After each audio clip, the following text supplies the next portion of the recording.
अल्हम्दुलिल्लाह वस्सलातु वस्सलाम अला रसूलिल्लाह। ग्रुप आपको मसाइल और उनका ग्रुप में सवाल आयो है, दज्जाल कित क़त्ल थींदो।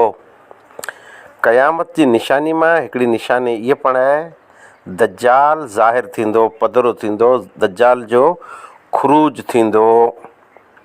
अने दज्जाल पहिरीं नबी जो दावो कंदो जे आउं नबी आहियां, अने पोइ दावो कंदो रुबूबियत जो जे आउं रब आहियां। पिंड मथे ईमान ला करे दावत ॾींदो। कई माण्हू हूंदा जेको इन मथे ईमान गिनी अचींदा, क़यामत जी निशानी में आहे। अच्छा, अने इन वटि घणा बदा इख्तियार पण हूंदा, हता कि ईसा अलैहिस्सलाम नाज़िल थींदा, अने ईसा अलैहिस्सलाम दज्जाल के क़त्ल कंदा।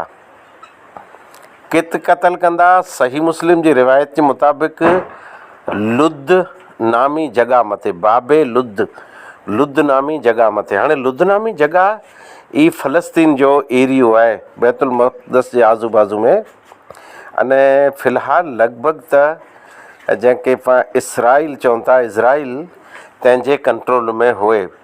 त लुद नामी जगह ते ईसा अलैहिस्सलाम जे हथा क़त्ल थींदो, अने ई कुफ्र मथे जो हूंदो, कुफ्र मथे क़ाइमु हूंदो, हता कि इन जी पेशानी मथे काफ़िरे इन लेवल जो अखर लिखियल हूंदो जे ई काफ़िर आहे।